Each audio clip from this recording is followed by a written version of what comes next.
ఈ రోజు నుంచి మనం పాలిటీలో థీమ్ ఓరియంటేషన్ ప్రిపరేషన్ ని ప్రారంభిస్తున్నాం. అంటే ఒక టాపిక్ ఏ టాపిక్ నుంచి అయితే మనకి క్వశ్చన్స్ అడగడానికి ఆస్కారం ఉందో మొత్తం పార్ట్స్ వైజ్ గా డివైడ్ చేసుకొని ఏ పార్ట్స్ లో ఏ ఆర్టికల్స్ ఇంపార్టెంట్, ఏ ఆర్టికల్ మనం గుర్తుపెట్టుకోవాల్సిన అవసరం ఉంటుంది, ఆర్టికల్లో ఉన్నటువంటి కాన్సెప్ట్ ఓరియంటేషన్ అంటే స్టేట్మెంట్ బేస్డ్ లో క్వశ్చన్స్ పడితే ఏ విధంగా పడతాయి అనే దాని మీద ఈ రోజు నుంచి పాలిటీ క్లాసెస్ అనేవి ఉంటాయి.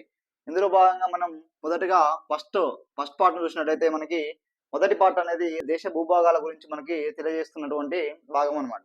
ఈ యొక్క మొదటి భాగంలో ఉన్నటువంటి ఆర్టికల్స్ 1 నుంచి 4 వరకు ఆర్టికల్స్ ఉన్నాయి.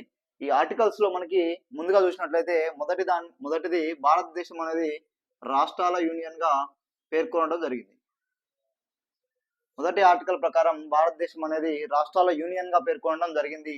అంతేగాని రాజ్యాంగంలో ఎక్కడ కూడా సమైక్య అనే పదం అనేది ఎక్కడ కూడా కనిపించదు అనమాట. ఇది మొదటి ఆర్టికల్ సంబంధించి మనం గుర్తుపెట్టుకోవాల్సినటువంటి రెండే అంశాలు. ఒకటి, రాష్ట్రాల యూనియన్ అనే భారత రాజ్యాంగంలో 1వ ఆర్టికల్లో పేర్కొనడం జరిగింది. సమైక్య అనే పదం ఎక్కడ కూడా భారత రాజ్యాంగంలో కనిపించదు.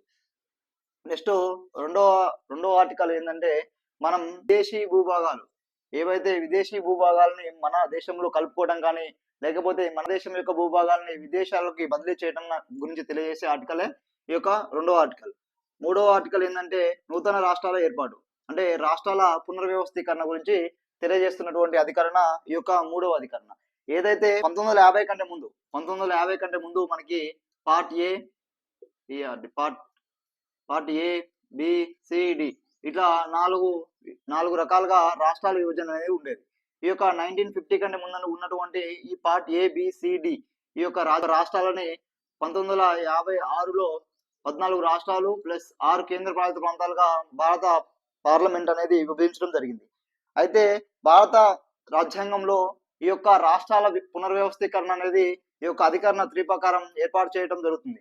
ముఖ్యంగా భారతదేశంలో ఆల్రెడీ ఉన్నటువంటి రాష్ట్రాలని కొత్త రాష్ట్రాలు ఏర్పాటు చేయడం కానీ లేదా రాష్ట్రాల మధ్య భూభాగాలను బదిలీ చేయడం, పేర్లు మార్చడం కానీ ఇవన్నీ కూడా ఆర్టికల్ 3 ప్రకారమే చేయడం జరుగుతుంది. రీసెంట్ గా చూసినట్లయితే 2014లో 29వ రాష్ట్రంగా ఏర్పడినటువంటి తెలంగాణ రాష్ట్రాన్ని కూడా మనం ఈ యొక్క అధికరణ 3 ప్రకారం ఏర్పాటు చేయడం జరిగింది.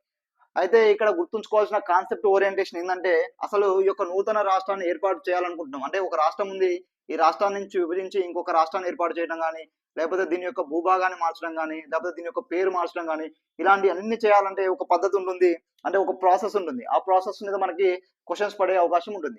ఒక నూతన రాష్ట్రాన్ని ఏర్పాటు చేయాలంటే నూతన రాష్ట్రానికి సంబంధించి ఒక బిల్ అనేది తయారు చేస్తారు. ఆ బిల్లుకి ఫస్ట్ దశలో రాష్ట్రపతి ముందస్తు అనుమతి అవసరం. ఎప్పుడైతే ఆ బిల్లు రాష్ట్రపతి ముందస్తు అనుమతి పూర్తయిన తర్వాత ఆ యొక్క బిల్లుని ఏదైతే సంబంధిత రాష్ట్ర శాసనసభకి పంపడం జరుగుతుంది. రాష్ట్రం యొక్క శాసనసభకి పంపడం జరుగుతుంది. అంటే రాష్ట్రపతి ముందస్తు అనుమతి పూర్తయిన తర్వాత ఆ బిల్లు రాష్ట్ర శాసనసభకి అంటే తెలంగాణ రాష్ట్రం ఏర్పాటు సందర్భంలో ఆంధ్రప్రదేశ్ రాష్ట్ర శాసనసభకి ఆ బిల్లు మీద మీ అభిప్రాయాన్ని తెలియజేయండి అని ఆ యొక్క బిల్లు అనేది శాసనసభకు వస్తుంది. ఆ శాసనసభ తదనంతరం ఆ బిల్లు అనేది పార్లమెంట్కి వెళ్తుంది అనమాట. అంటే ఈ యొక్క రాష్ట్ర శాసనసభకు వచ్చినటువంటి బిల్లు మీద రాష్ట్ర శాసనసభ యొక్క అభిప్రాయం అనేది జస్ట్ నామమాత్రంగానే ఉంటుంది. అంటే వీళ్ళు ఆమోదించినా ఆమోదించకపోయినా కానీ బిల్లు అనేది నెక్స్ట్ దశకి కేంద్ర ప్రభుత్వం అనుకుంటే వెళ్తుంది అనమాట. అయితే ఇక్కడ పార్లమెంట్కి బిల్లు రాష్ట్ర అనుమతి తదనంతరం మళ్ళీ పార్లమెంట్కి బిల్లు వెళ్తుంది. అయితే ఇక్కడ గుర్తుపెట్టుకోండి, పార్లమెంట్ లోని లోక్సభలో కానీ రాజ్యసభలో కానీ ఏ సభలోనైనా కూడా ఈ యొక్క బిల్లుని మనం ఇంట్రడ్యూస్ చేయొచ్చు.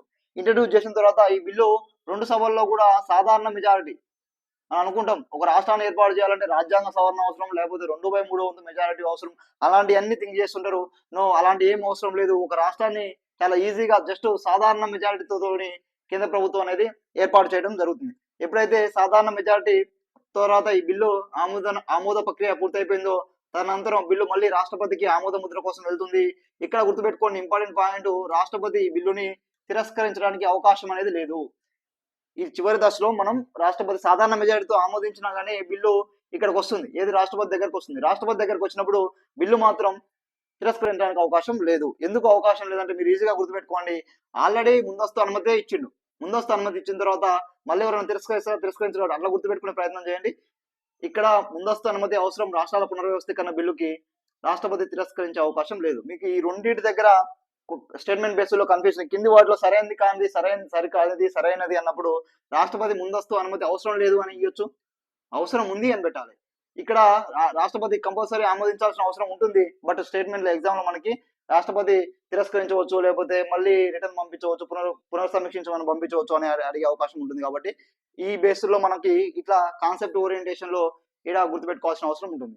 ఇంకొక కాన్సెప్ట్ ఏంటంటే మనకి 1950కి పూర్వం మనం భారతదేశంలో ABCD ఇట్లా parts A, part B, part C, part D వర్గీకరణ ఉందనగా మనం చర్చించుకున్నాం. అయితే ఏలో ఏముంటాయంటే మనకి రాష్ట్ర శాసనసభ అంటే బ్రిటిష్ శాసనసభ కలిగినటువంటి ప్రాంతాలు ఉంటాయి. బెంగాల్, ఈ మద్రాస్, ఈ ప్రాంతాలు ఉన్నాయో ఇట్లా ఇవి ఈ యొక్క పార్ట్ ఏలో ఉండటం జరుగుతుంది. పార్ట్ బి లో స్వదేశీ సంస్థానాలు అంటే మన హైదరాబాద్ లాంటి ప్రాంతాలు ఈ యొక్క పార్ట్ బి కిందకి రావడం జరుగుతుంది. పార్ట్ సి లో చీఫ్ కమిషనరేట్ ప్రాంతాలు ఉంటాయి అనమాట. అంటే శాసనసభ లేనటువంటి బ్రిటిష్ పాలిత ప్రాంతాలు మనకి పార్ట్ సి లో ఉంటాయి. అంటే మనకి ఢిల్లీ లాంటి ప్రాంతాలు పార్ట్ సి లోకి వస్తాయి. ఈ పార్ట్ డి లో మనకి అండమాన్ నికోబార్ దీవుల గురించి తెలియజేస్తుంది. ఇలా ఉన్నటువంటి ఈ యొక్క పార్ట్ ABCD ఈ రాష్ట్రాలని సమీక్షించి నూతన రాష్ట్రాన్ని సూచించవలసిందిగా మనకి 1953 డిసెంబర్ 22న మనకి రాష్ట్రాల పునర్వ్యవస్థీకరణ కమిషన్ అనేది ఏర్పాటు చేయడం జరిగింది. రాష్ట్రాల పునర్వ్యవస్థీకరణ కమిషన్ ఏర్పాటు చేయడం జరిగింది. ఎప్పుడైతే ఈ యొక్క రాష్ట్రాల పునర్వ్యవస్థీకరణ కమిషన్ ఏర్పాటు చేయడం జరిగిందో ఇందులో ఉన్నటువంటి చైర్మన్ ఎవరంటే ఫజల్ అలీ చైర్మన్ గా, హెచ్ఎన్ కుంజ్రు, KM పనిక్కర్ సభ్యులతో ఫజల్ అలీ చైర్మన్ గా ఈ యొక్క రాష్ట్రాల పునర్వ్యవస్థీకరణ కమిషన్ ని 1953 డిసెంబర్ 22న కేంద్ర ప్రభుత్వం ఏర్పాటు చేయడం జరిగింది.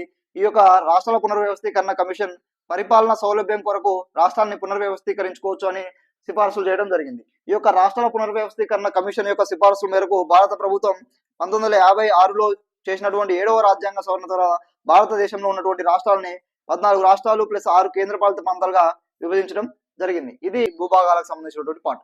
ఇక్కడ గుర్తుంచుకోవాల్సింది ఏంటంటే నెక్స్ట్ మనకి ఈ యొక్క 14+6 ఉన్నటువంటి మొదట్లో ఉన్నటువంటి రాష్ట్రాలు తర్వాత అనేక విధాలుగా విభజన చెందుతూ ప్రజెంట్ మనకు చూసినట్లయితే 28 రాష్ట్రాలు ప్లస్ 8 కేంద్రపాలిత ప్రాంతాలుగా ఏర్పాటు చేయడం జరిగిందనమాట.